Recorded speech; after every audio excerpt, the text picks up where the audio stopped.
Hello there. Welcome back to Tales from Tosche Station.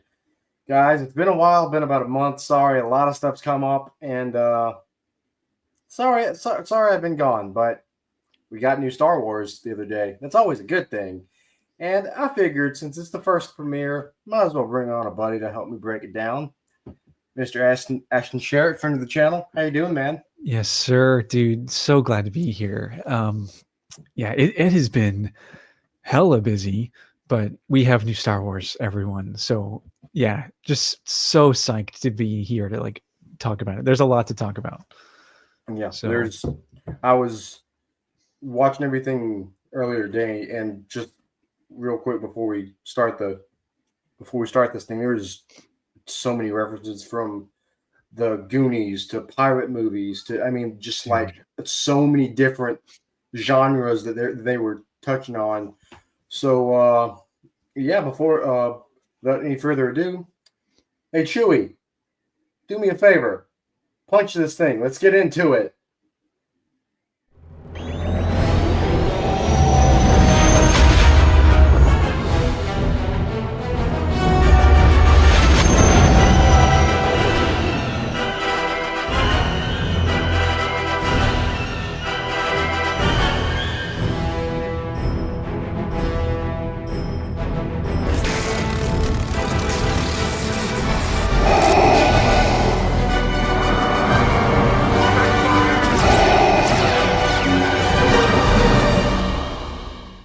All right, Ashton, let's kick this thing off. So the first thing that we see is a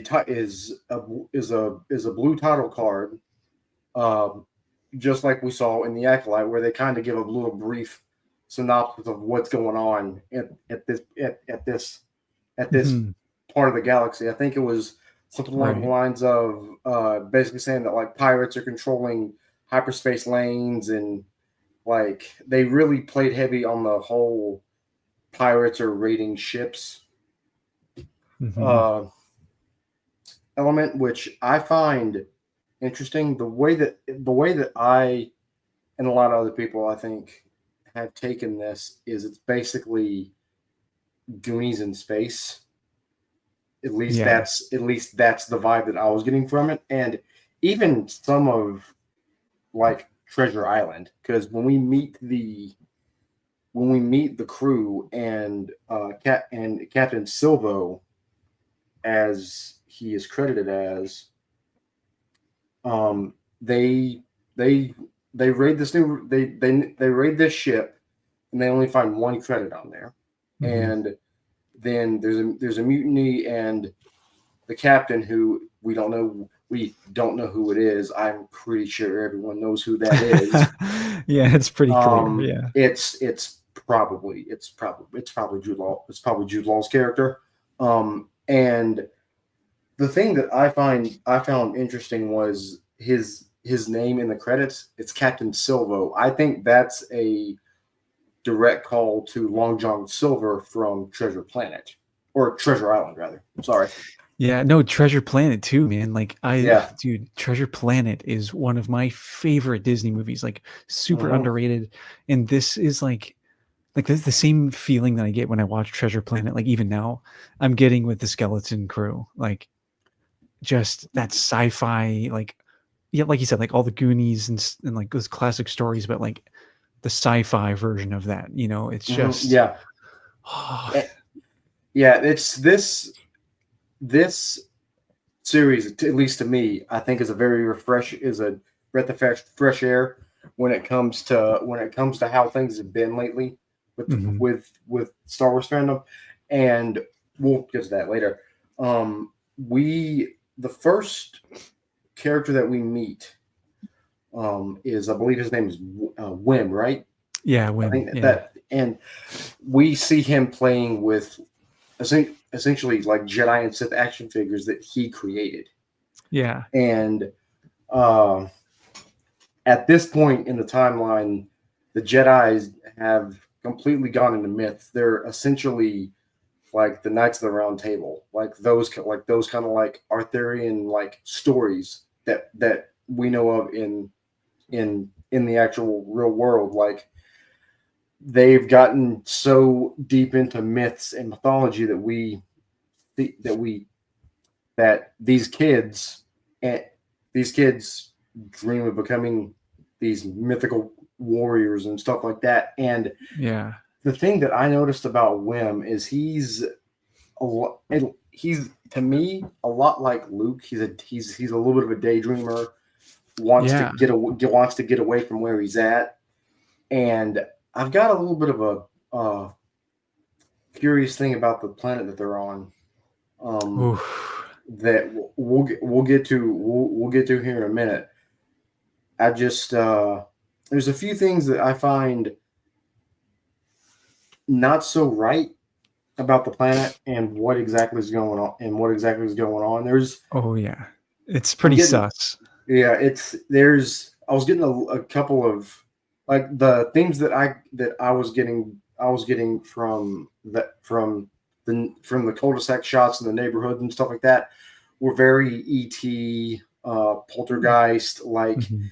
very Spielberg esque like shots of 80 like neighborhoods in the 80s. So there's a lot of they John Watts borrowed a lot of themes from the Goonies, from like essentially name a 80s like coming of age story Yeah. like the Breakfast Club, Right. Goonies, ET, just name one, and there's those themes in this show. And the second person that we meet in this is the greatest Star Wars character ever created.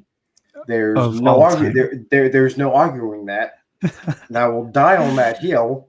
Yes. Nil, everyone's favorite blue elephant.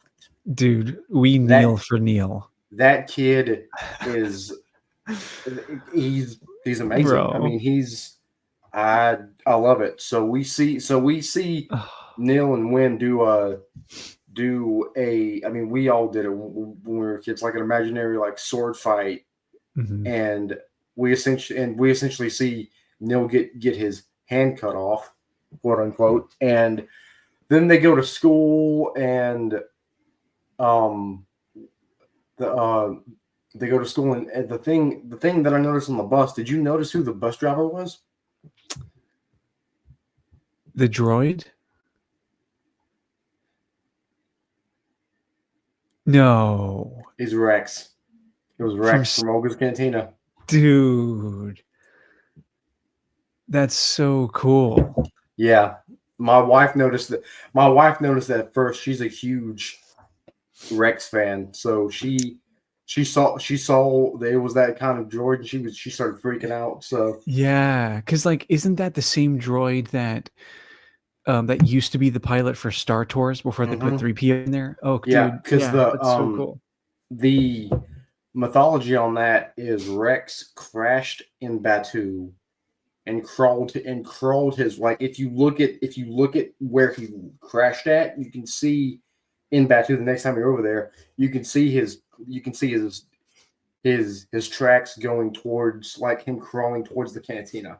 Oh wow, Yeah, it's dude, that's that wild. was I didn't know that. yeah, that's one of those really deep nerdy things that you just got to kind of know. And so we see them go to school and get ready, and they're getting ready for uh this. I think what her name was the grand secretary or like the undersecretary or something like that. Something like that. Yeah, I forget, Yes. but yeah, yeah. So she starts coming in and she starts talking to the kids about this quote great work that Hmm. everybody on this planet grows up into doing. And I found that a little suspicious because it seemed very. This is the only time I'm gonna get any kind of political on this show. It felt a little communist, like they were like Hmm. very Chinese, like very like 19 like very China in the in like after like World War II, like. Hmm. And I've got a theory on this planet that I'll get to later, but it seemed very like everyone has their set roles in this on this planet, and they have to do this to get to here, and there's no deviating from the straight line that's already been set for you. Yeah, no, dude. I mean, definitely, Atten feels so suspicious. Like Yeah, there's something it's not weird. I mean, not yes, right. Sorry. yeah, yeah, yeah. It's like too hyper controlled, and like with the like the surveillance droids everywhere, and like you can't pass this barrier, like everywhere. It's like just too hyper controlled. It's Yep. just yeah, there's something going on there. Yeah. And then we see then we meet uh is it Fern and who's the one with the got with the let me look it up. Yeah. It's Uh KB. yeah, KB, Fern, that's it. Fern, Fern and KB is there working on their they seem to be working on the speeders they need, and some not generic 1980s teenager villain shows up, calls them some names, speeds off, and they find out they need a power converter for their bike, otherwise they won't be able to participate in this race.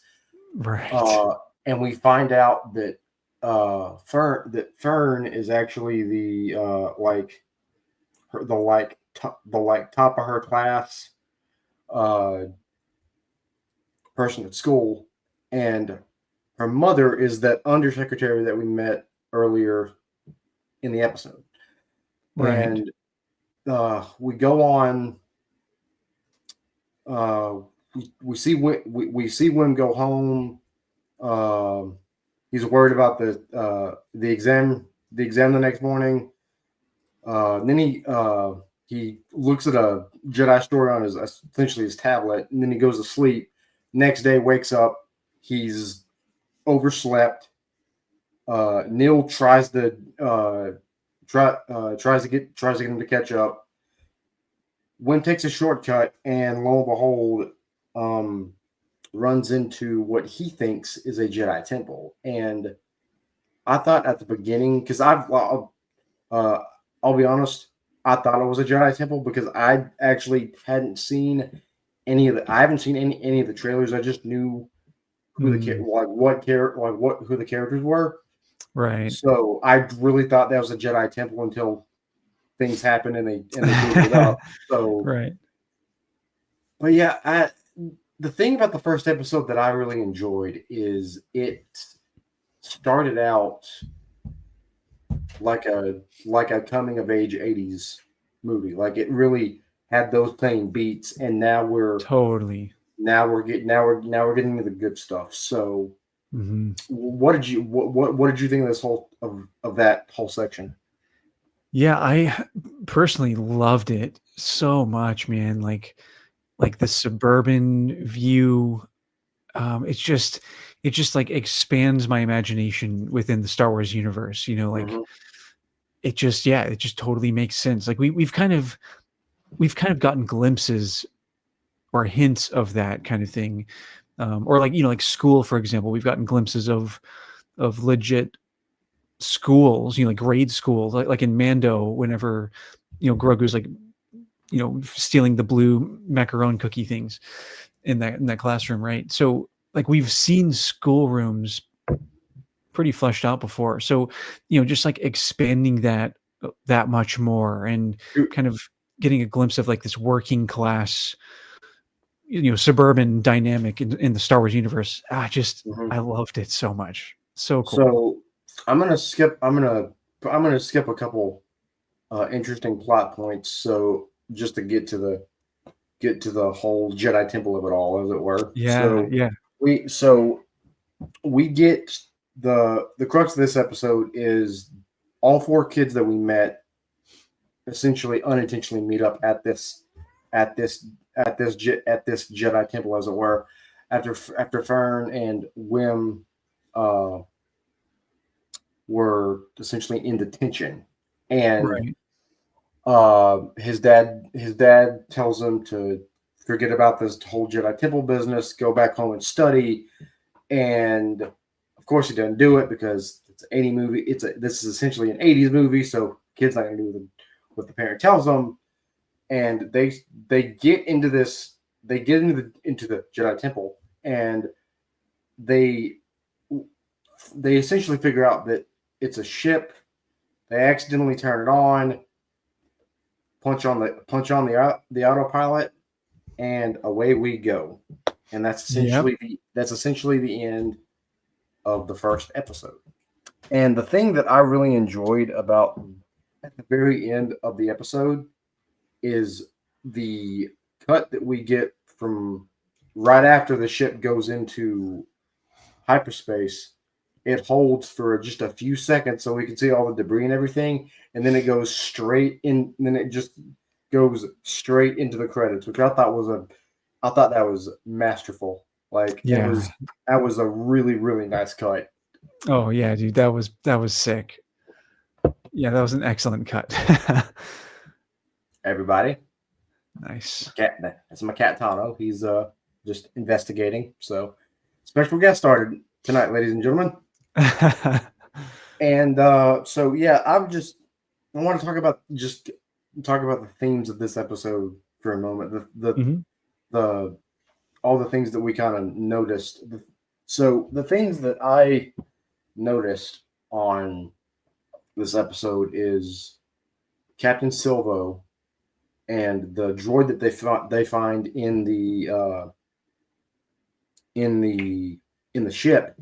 Mhm. Those are so I believe Captain Silvo, that's supposed to be a callback to Long John Silver in either Treasure Island or Treasure Planet. Take your pick; they're both very good. And SN-33 is supposed to actually be a callback to Shmi, Captain Hook's first mate. Yes. So, but So on the nose, like so Yeah. good. It's awesome. So something I want to talk about real quick is this planet at Aden. Mhm. We're going to get into it a little bit into the second episode here in a minute. But the thing that I found interesting, these kids didn't even know what the stars looked like when they got into outer space. So something's going on with this planet. It's so self-contained Mhm. that something I meant to mention earlier during the school breakdown. So the reason that they use Old Republic credits is because they use several different currencies on this planet, not just like New Republic credits, but it's Old Republic credits, Empire credits. Like they use everything. Oh, So interesting. yeah, it was there was a line that that the educational droid was talking about, and it was I would have to look at it again, but essentially that's the reason he's got the Old Republic credits, because they use all these different kind of credits on this planet. And and I'm gonna credit the new Rockstars breakdown that they did yesterday. That's kind of what I use to take my notes. I'll watch their stuff, and then I do my own independent research. But Yeah. a theory that they said that I really like, that kind of makes sense, that this planet, because we already know that there's still separatist loyalists that are still alive during this time. We saw it the last season of Mandalorian when they went to go on the Jack Black and Lizzo episode. They were separatists. They were all separatist loyalists.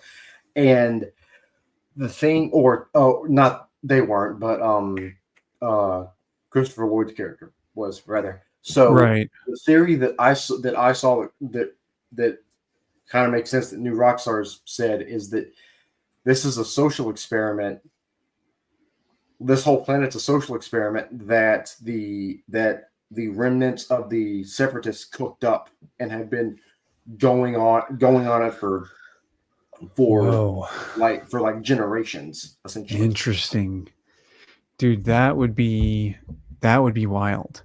That might be a harebrained theme or a harebrained theory, but it would make sense that the like banking clan would be in on this, and Mhm. that's why they've got so many different like types of currencies on this planet. And it just something's not right about this planet. Maybe, I mean, maybe it is a old like an old Jedi temple or something like that. I think something like that's going to happen because Yeah. there's the thing about all these kind of different movies that we've been talking about, the Goonies, Poltergeist, ET, stuff like that. There's always a twist about the neighborhood that they're in or something that they're doing, whether it was the pirate ship in Goonies or finding out in Poltergeist that the entire neighborhood is built on top of an Indian burial ground. Like there's Yeah. always something in these kind of movies that come out in the end that shows why everything isn't right. So Mhm. Like maybe that Stranger could be, Things. yeah. So like Yeah. maybe it's a separatist social experiment. Maybe they built all this on top of an ancient Jedi temple. Who knows? But I have something's not right about this planet, and I really want to know more because Yeah. it's interesting to say the least. Yeah, we're gonna be. I think we're gonna be thrown for a loop. I think that's gonna I'm be here for happening. it. Yeah. Sorry. I just kind of went down a rabbit hole there. So No, a well-deserved rabbit hole. Ad Atten is sus. what do you think about it? I mean, same. It's yeah, something doesn't feel right. Totally agree. Like, yeah, it's too hyper controlled. I don't know, man. We'll Yeah, see. we'll see. So we go on to the next step. We go into the next episode, and we start out, and Wim essentially just takes the ship out of hyperspace, if which I mean just takes it out of hyperspace at on a dime. Which, if you know anything about hyperspace, that's not a good thing to do. You could fly straight into a planet, kill billions of people. I mean, you could fly straight into a star. Who knows? So doing that was a very very stupid idea. But that's not the point. So they bring SN33 back online, or Mhm. SN33 comes back online and essentially starts to hunt them. And Fern essentially outsmarts him and says, "I killed your captain. I'm your captain now." And so SM33 gives them a really quick once over on how to pilot the ship, yada yada yada, as he starts taking them to a pirate port that he knows. Mhm. And while we do this, we get a scene between Wim and Neil going through the ship, finding like skeletons, going to the captain's chambers, Mhm. uh, and just being kids. The thing, and there was a few parts in it where Neil just kind of captures the heart of everybody. Mhm. He runs into a couple different skeletons, starts freaking out. So I can't wait to see more of this kid. Like, I cannot say that enough. Mhm. He's my favorite character. I love him. Dude, yeah. I think everybody does. Yeah, So, everyone's on the same page. Yeah, so dude. they get to this pirate port, and in the wide shot of them coming in, you can actually see Hondo's ship. Hondo's in that spaceport. Mhm. Oh, Yeah, dope. Oh, yeah. I that's was, so cool. yeah, I was, yeah. I, I, I noticed that when I was doing my research. I was like, huh, interesting. My favorite pirate's in there. Cool. Yeah. So I wonder, that makes me think that we might see him. We might see a live action Hondo, Wow. Can you and imagine? that would be wild. That would be wild. Yeah, because because there's still on the port. They're just like in a cell, but they're still on the port. So Yeah, they still have to get the heck out of there. So yeah. So we could very well see Hondo. we'll see. Oh, I just don't know if I think we might get a cameo appearance, like a quick little cameo appearance, but I don't think we're gonna get anything more than that. Just because yeah. I think if you bring Hondo on there, it's Hondo. He's gonna steal the show. It's kind of what he does. So Unless he's like how they get out of there that and yeah, then drops them off somewhere or something, like just kind of a oh man, that's so sick. that would be wild. Yeah. So we get there, and this is one of my favorite parts. The amount of practical the fact that every Star Wars project we've seen are starting to bring back for like practical effects and pup and puppets and stuff like that. Yeah, dude. That makes me really happy. Yeah. So we see when they dock, we see this. I don't even know what kind of creature it is. Um, The little dude. essentially, yeah. Yeah. Essentially, uh, basically start bartering them for money to dock, and Yeah. Wim gives him a little bit of his lunch money. And this thing gets all cracked out and then runs away, and we don't really know why he did that. Maybe that's just how he behaves, but that's not the case. So the kids get split up. Um, Fern and um, Fern and KC get KB. KB. Sorry, KB get start walking around, and they get stopped outside of this dance club by by uh by I'm guessing either a dancer or someone. She comes out, stops them, trying to figure out where they're going, and Fern says we're just trying to get home. She's like, okay, where are you going? She says, um um at Adden. She's like, no, kid, no, seriously, where are you going?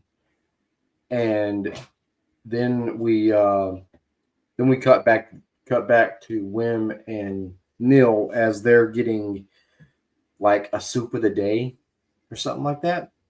Hmm. And the thing that we and this is the first time we see it.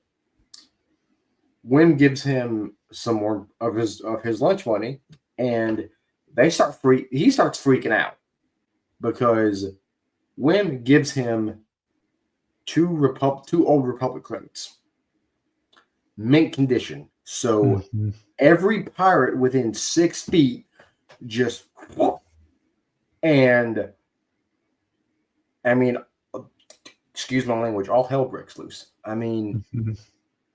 they start freaking out, and we cut back to Vernon and KB, and they see and she and this the person that finds them says, so you're telling me you guys are from a long lost city or a long lost planet that's like full of treasure, and they're confused. She's confused.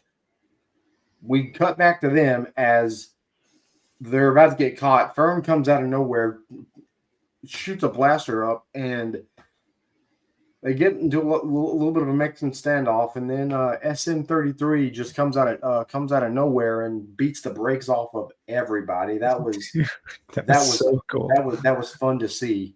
Dude, The so good. the thing that I found interesting about SM-33 is his like deflector discs that he had on his arms. They Yeah. were after every shot they were heating up. After every single shot that a blaster bolt hit, they were retaining heat, and he essentially burned the like warthog dude Yeah. alive, Yeah. like burned his face. So they get caught, get thrown in the brig, and the last shot of the episode, we see Jude Law's character. basically tell them that the distance between the key and where they are is an illusion. As we see him use the Force to bring the key to him, as Wim freaks out, thinks he's a Jedi, said Jude Law says, "Can you keep a secret?" and then cut to black. Yeah. So in the first two episodes, we get a decent lay of the land of what exactly is going on here. Oh, totally. They set And up so much. things are suspicious, Mr. Sharrett. Mhm. So we got to figure out. We got to figure out what's going on. So Yeah. So here's my question. I know Jude Law's character. I know he is for. I think he. Pretty sure he is force sensitive. From everything I've seen, I believe he is force Yeah. sensitive. So I Yeah, think it's he's pretty got clear. a little.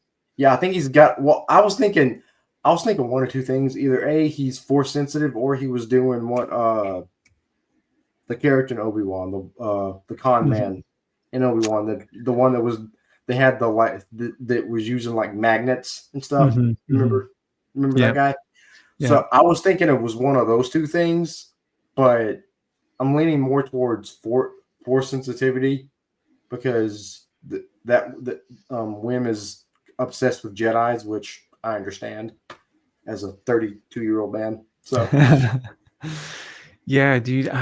Yeah, totally. That was pretty clearly force sensitivity, especially because of the musical cue that we got during that scene. Like yeah, we didn't get, which was yeah, the which force was the force theme. thing. And also, which I'm going to do a breakdown video of this later this week. It was one of the most beautiful iterations of the force theme I've ever heard.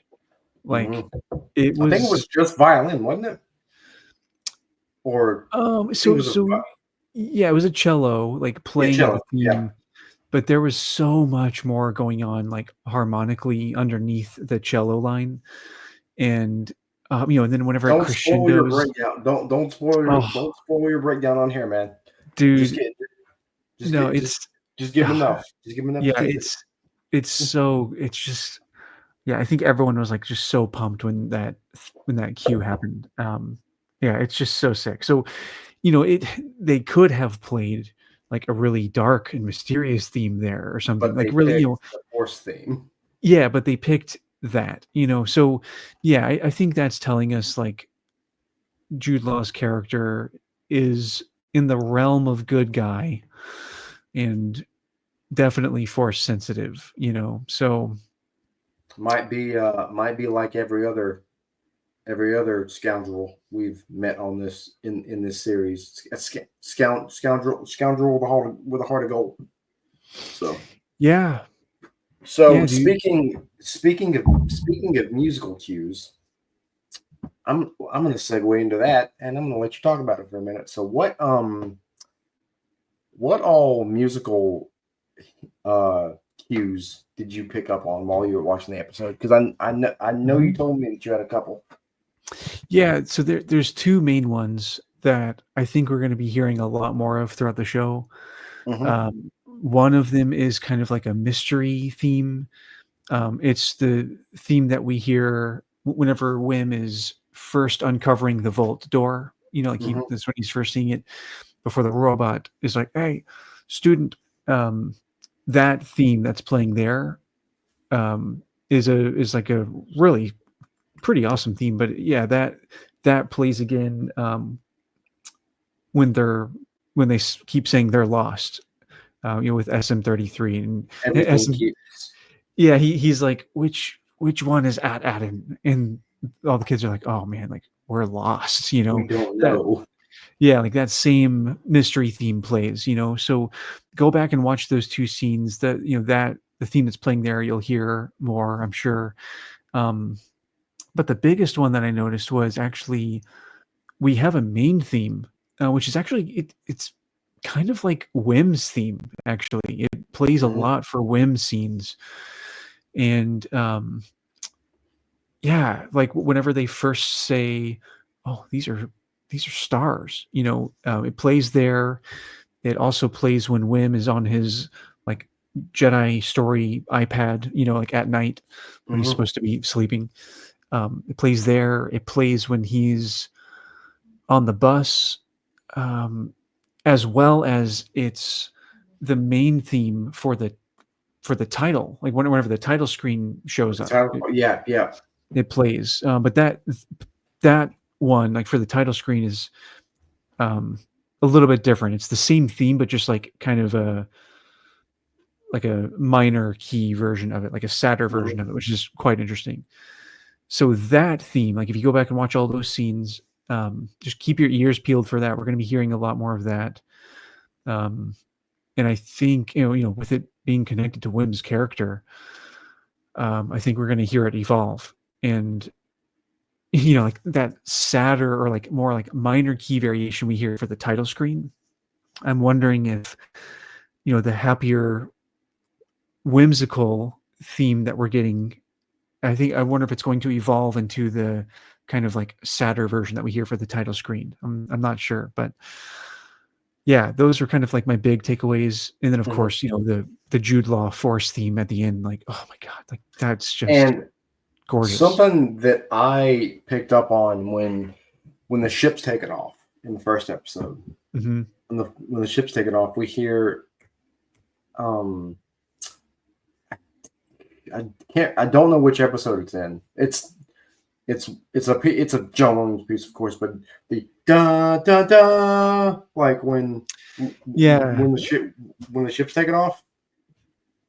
Yes. No, dude, So totally, totally. Lots of nods to that. Not lots of nods. like there was like that's what I was trying to keep my ears open for. Like I kept noticing that this music sounds uh very John Williams esque. Which the funny thing is, do you know who the composer is? Yeah, it's Michael G. Tino's son. yeah, Mick Giacchino. For anyone who doesn't know Michael Giacchino, shame on you. No, I'm kidding. Yeah. Um, Shame. for anyone who doesn't know who Michael Giacchino is, you totally do. He did the music for The Incredibles, Rogue Incredibles, One. Up, Rogue One, Yeah. Jurassic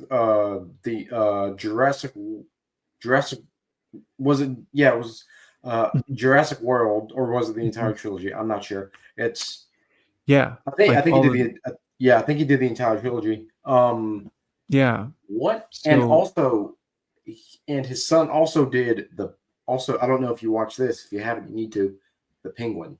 He also did the score for the Penguin as well. oh, sick. I haven't seen that yet. So it's dude, if you like the Matt Reeves Batman movie, you're gonna love this show.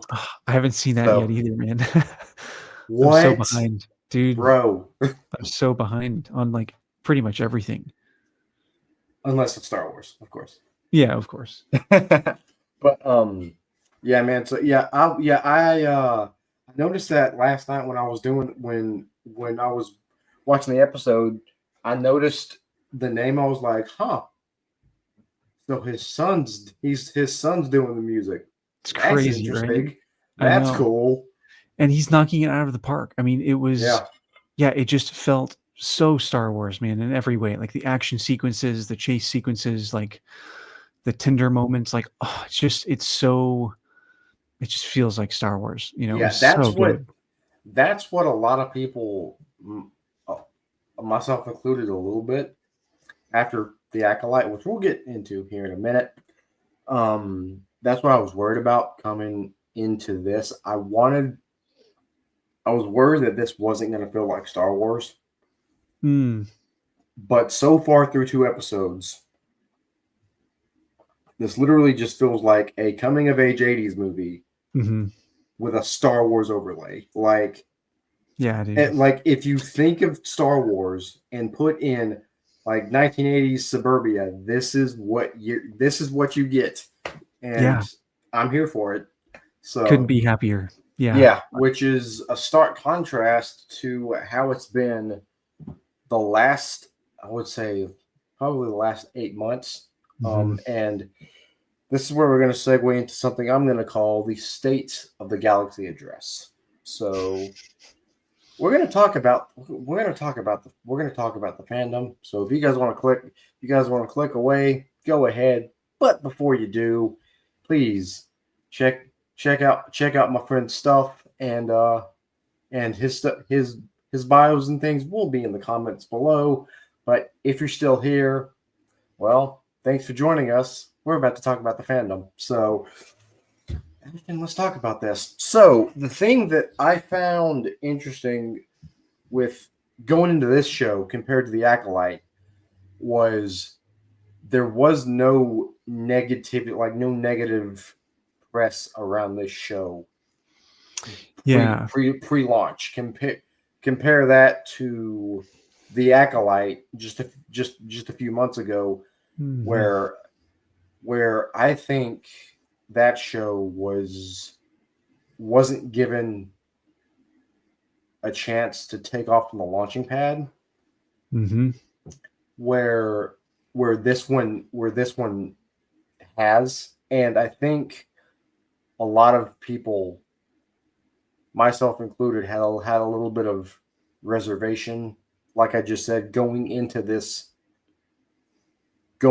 show, that this wasn't going to feel like Star Wars, that it was going to feel out of place. But of course, like I just said, the first two episodes prove that this is a Star Wars story. But compare that to the first couple episodes of the Acolyte. This show is being met with universal praise across the board. Mhm. Whereas the first two episodes of the Acolyte, or first handful of episodes of the Acolyte, were I would say middle of the road or panned. So why do you think that is, or why do you think that was? Yeah. Yeah, man. I mean, I think a lot of it had to do with exactly what you said, like just not giving it a chance to leave the launching pad. I mean, like objectively speaking, it was review bombed before it even aired, so there was already a Yeah, lot of like contention around the Acolyte before anyone even saw it. And so, just going in with whether you were going in with like, oh, I want to see like how bad this is, how stupid this is going to be, or you were going in like, oh man, like this is, like everyone's bumming me out around me. Like I'm curious about this show, but like there's so much vitriol around it. Like, it's just kind of like no matter where you were on that spectrum, it was just you couldn't get away from hard. it. Yeah, it was just like hard to like fully just enjoy. So yeah, this one, I mean, like if there has been anything, like negative or like, prior to it airing, if there has been anything like that, it's been quiet relative to, what we saw with Yeah, the Acolyte. And I think also after the Acolyte, I think just everyone has been exhausted. Like as a Star yeah, Wars fan, like it has been that was such an exhausting time to be a Star Wars fan because of the craziness that was going on. So I think like everyone's just like, can everyone just shut up? Like let me just enjoy yeah, Skeleton Crew. I think that's where everyone's at, with this one. And I think we're just I'm camping out.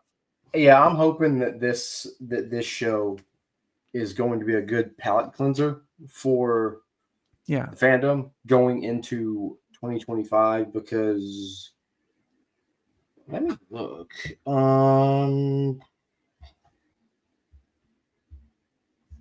Looking up the Mando and Grogu uh, release date, because I think that's in March or April of next year. I might be a couple of months off. Yeah, yeah, it's around there. Yeah, man. No, yeah, it's 2026, not 2020. It's 2026, not 2025. Sorry, Okay, okay. yeah. So yeah, I think this is going to be a good palate cleanser, because Yeah. there's not much on the schedule next year. But I would need to look at the release schedule again. But Yeah.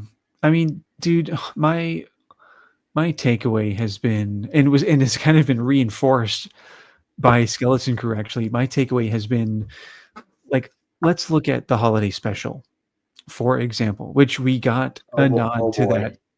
We got a yeah, nod to that You We've know, so gotten multiple. Oh yeah, I went right past that. Yeah, when we see Neil's brothers, they're watching the hologram from from the holiday special.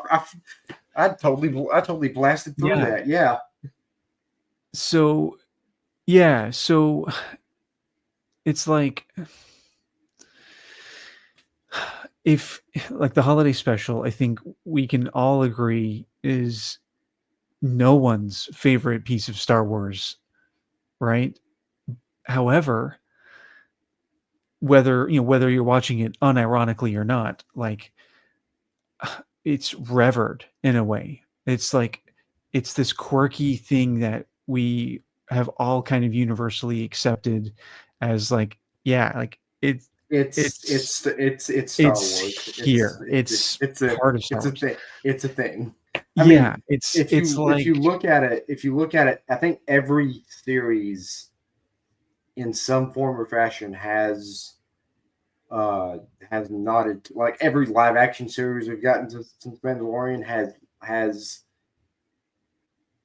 said something about like right. referenced it in some way. Like Exactly. the first episode of Mando we ever got was uh that bounty hunter's down there like just going through the like carbonite freezes. And he's like, "Oh, life day," and then Mando freezes them. So Yeah. So, it's like if we can place the Christmas special in this like kind of oddly revered status, of all things, then like let's try to keep that mentality as we with get new Star Wars. Like that's yeah, kind of where yeah, I'm at. Like let's yeah, let's accept all of because the Star Wars that's going on and also like keep your 12-year-old self alive, like yeah, yeah, I because don't know, man. That's where I'm I at. think yeah, I agree with you, and I think most of it